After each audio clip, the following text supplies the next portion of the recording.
วาระโอกาสนี้ส่องบูชีดลเปรียรัตนตรัยคือคุณเปรียพุทธเปรียทอและเปรียส่องแต่ยืนเคารพอย่างกระปงกระพวกถ้าพุทธังธรรมังสังฆังสรณังคัจฉามิกรุกรุดองดำเนินการเมียเป็นที่พึ่งเป็นที่ระลึกเป็นที่นับถือส่องโอกาสคณะสงฆ์ทุกรูปโดยเมียนโดยครูมหาสุรศักดิ์โดยครูมหาแกะสุรวันโนอาจารย์ใหญ่สำนักศาสนศึกษาวัดบัวถนนคณะทำงานการคณะสงฆ์ตำบลสุเนิน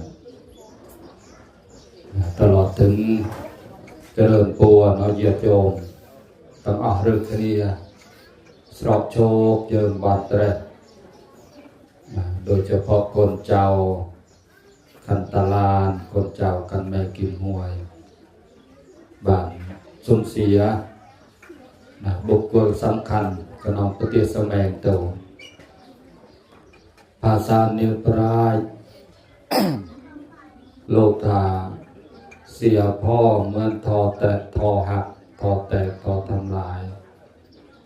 เสียแม่เหมือนแพแตกเสียท่อเหมือนพ่อหักเสียพ่อเหมือนท่อหัก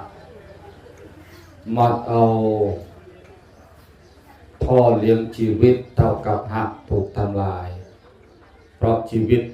ครอบครัวส่วนมากมีพ่อเป็นหลักส่วนมากจะมีคุณพ่อคุณตาเป็นหลักในการหล่อเลี้ยงเป็นท่อหล่อเลี้ยงครอบครัวเสียพ่อเหมือนท่อหักมัด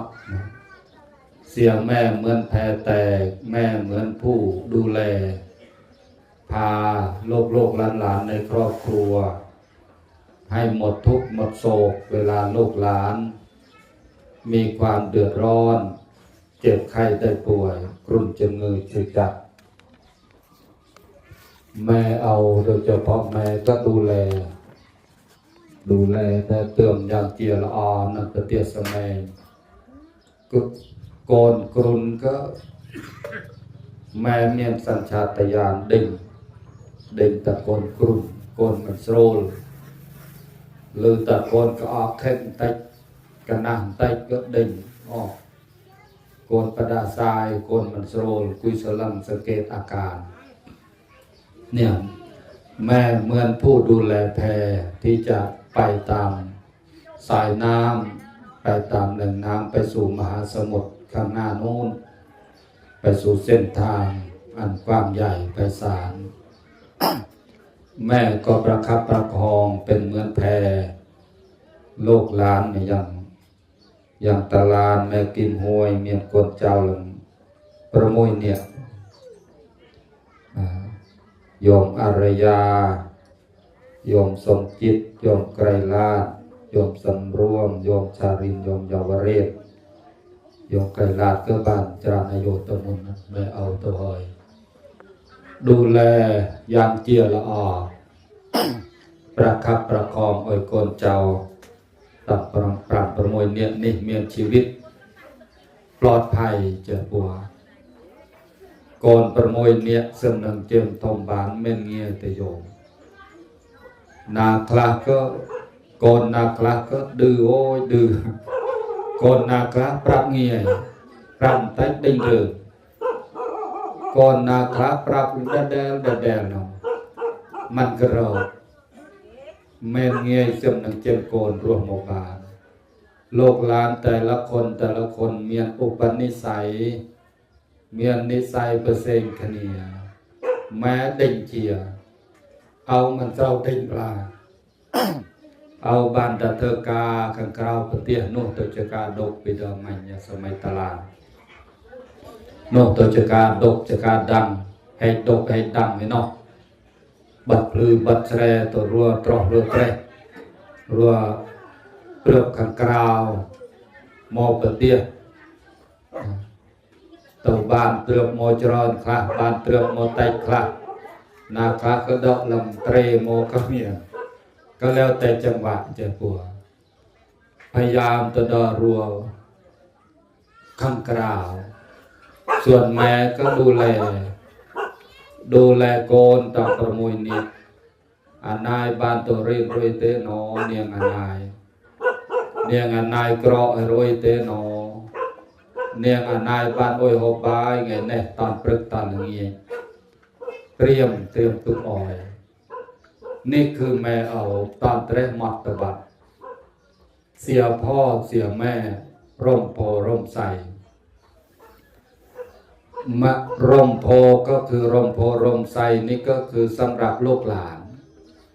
นี่ยังกดเจ้าต้องเอาเรื่องนี้ตัวเธอการเอาบันตราไข่ตอนแม่เอาเนาตลานใหญ่กิมหวยเมียนชีวิตเนาโกนโมไปเตอกาก็จีรอนโมจอดจึกบ่ทวีโจลตัวกุยประเงยหนูตัวบ่ตุเย็นพอตึกบ่ชนะบายเนาะเมียนโอยหบบายมันเตือนหบบายดอกเราชงายแม่เมียนโอยหบบายเอาเมียนเฉดยตะเมอเพราะแต่แม่เอาเกิดมันลบได้คนเจ้าเจ้าโยมลบเจริญลบปูคนเจ้าคนรีสัตว์ตุยสัตว์ทมอย่างนาเวียบเลียงเมียนพายุกระเดาอย่างนาเวียหอโมตุเน่านำดำปูเน่านำดำเจริญนุปลอดภัยบัดกระเดาบัดพายุโมยนะปลอดภัยมันตสัตว์ตัวนาเตน้ำท่วมโมยนะไม่เกี่ยวแล้วปลอดภัยอยู่ร่มโพร่มใสนะกินเน่านำบอลจะเปียมตรอกก็ลวกเน่าตรอกถือว่าตรงนี้ปลอดภัยที่สุดเนบานลูเปรียเลยแม่เอาตะกอดร่มโพร่มใสก่อนเจ้ารวดมาซัวก่อนเจ้าโชคเกียบางทีกึดดอลแม่เอากราบบางทีก็มันกึดดอลก็เมียนเพลิดเจ้าอยู่บันกึดมานองก่อนเจ้าสอกสบายแม่ก็สอกสบายพองปลื้มจัดนุโกนอันนุกนเยิงเด่งตั้งหลักปักฐานสร้างปฏิสมัยครอบครัวบ้านเชียร์อดาวตกสเตียบมือปฏิกนเจ้าอ่อนมือยุ่ม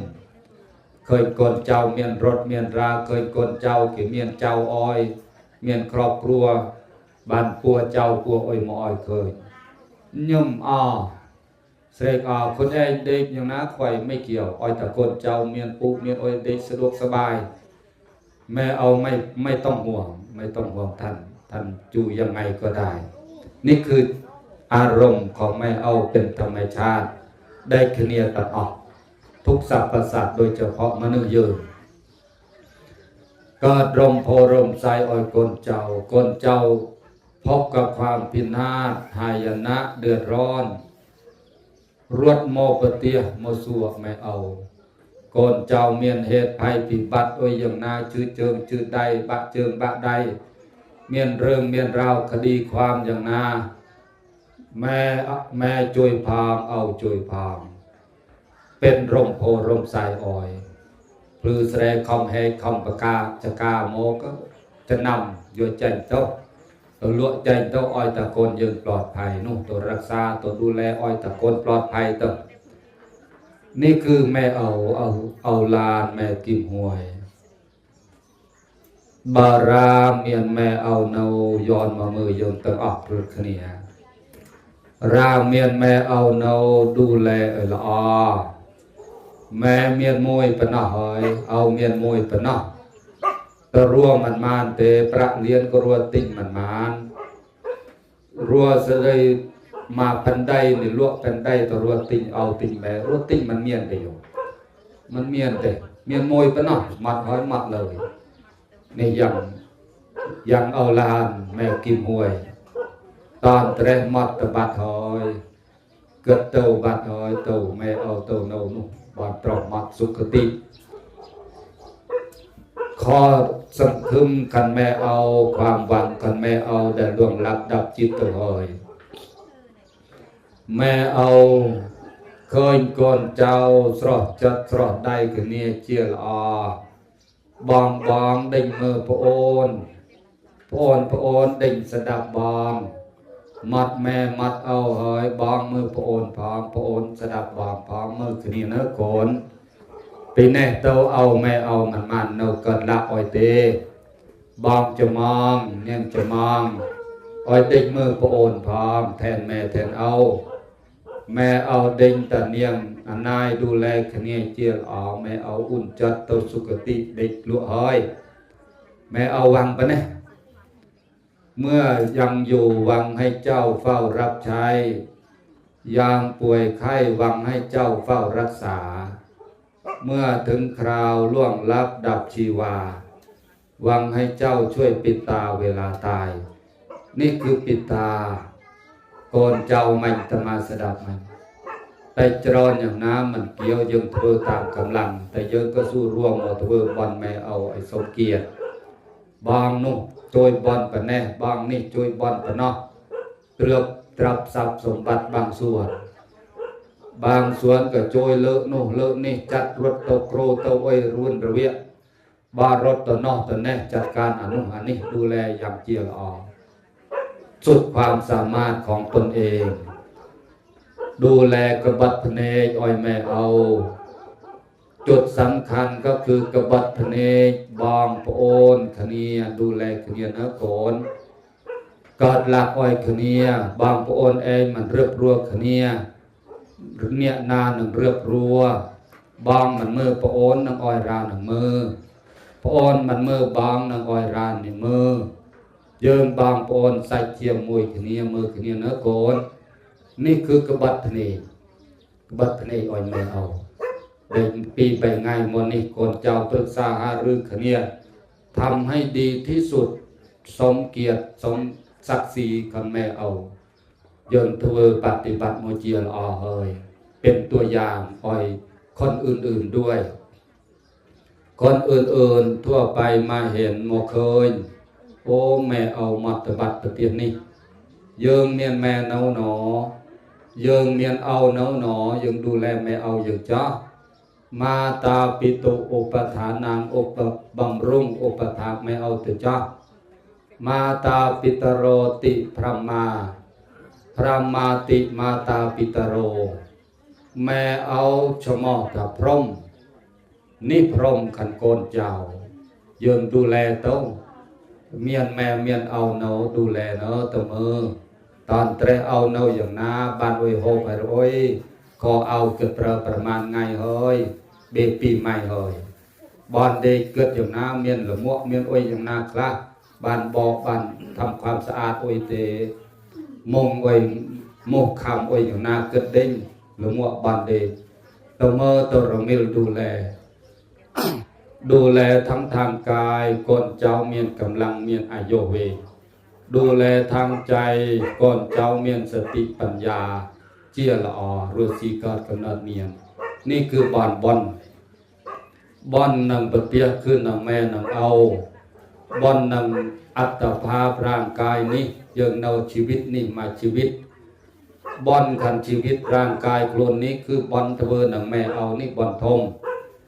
บอนนังวัฏฏะสงสารการเวียนว่ายตายเกิดสะสมเตรียบศรัทธาศีลจาคะปัญญาปฏิบัติตามเพลาลุเปรียบานแสดงปรับจอลปรับเพลาตุกโลเปรียจอลปรับโยมตั้งออกเรือขเนียเยียดยอมทั้งหลายเพลาโนเพลาต้นรั้วราทเวปฏิบัติอย่างเจาะต้นรั้วเนอเพลาโนเพลาโตแปรราปฏิบัติโคลนอย่างแจ๊อยู่โตกอดแปรเนอเวลิงเงาโตเยียดยอมทั้งหลายเพลาโนเพลาโตกอดสัตว์เดรัจฉานราประพฤติโคลนอย่างแจ๊เงาโตอ้อยโตกอดสัตว์เดรัจฉานเนอเพลานี้อ้อยตะเลาะโมกอดมนุษย์วิ่งมนุษย์สัพพูโตทเวปฏิบัติโคลนอย่างแจ๊บ้านตะเลาะเทียบโมกอดมนุษย์วิ่งเนอเบอร์เนี่ยนาจังเต้าสวรรค์นุปฏิบัติเพลาตรอปฏิบัติโคลนอย่างแจ๊บ้านเต้าโนสวรรค์จนนุ่เยื่อปฏิบัติคนเองราจังเต้าเกิดพร้อมก็ปฏิบัติโคลนอย่างแจ๊หรือเนี่ยนาจังพัดทุกนอกขนองวัฏฏะสงสารออกจากวัฏฏะสงสารสู่พระนิพพานก็อ้อยปฏิบัติตามเรานี่เนอะเยียดโยมจึงหลายลูกเปรียจะออลปรับเน่านำเยิงดาวเพลาเลิกเรื่องดาวเพลาปฏิบัติคนเอง โลกเรียกมันสามารถบันดาลเอาเยิงต้นนรกสวรรค์นิพพานบานเตเยิงดอคนเองบานตัวดาวจุดหมายคนเองดอโดนคลาเนยก็ชกพักพนเมียนกำลังก็ดอเพลาต่อเรื่อยสะสมเต้าเพลาหนักก็เพลาบอลสะสมอยู่คนเอง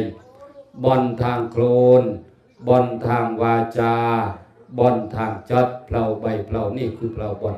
เรื่องโยกคนเองเจ็บปวดอย่างตอนแรกเอาลานแม่กิมหวยก็เคยทะเวอตุกทางกายวาจาใจอย่างนาก็ไปสู่ที่ชอบของท่านการแสดงธรรมเทศนากันฉลองไงแน่ก็พอสมโกแก่แพทย์เลียซ่อมอำนาจคุณเปรียบปุตเปรียบทาเปรียบซ่องอำนาจคุณงามความเจียอำนาจบารมีขันเอาลานขันแม่กิมหวยปูไปใหญ่ตาตะโตดใหญ่โตดโรมดับบารมีขันเยิงดับบานสะสมโมพามโรยกับบารมีไงแน่ตอนเตะพามรวมประมวลเป็นเดชะพลวะปัจจัยส่ง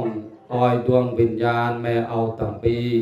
เต้าสุกติสัมปรายภพเจียลอาเตจ้าโรยบอลทั้งหมดทั้งมวลนี้ก็สะท้อนย้อนกลับมาอ้อยมันจากบอลเมียนความสอบความเจริญความปลอดภัยทุกคนทุกแห่งเมียนความเจริญด้วยอายุวันนะสุขะพละปฏิภาณธนสารสมบัติโดยทั่วกันทุกท่านทุกคนเทินเอวังก็มีด้วยประการฉนี้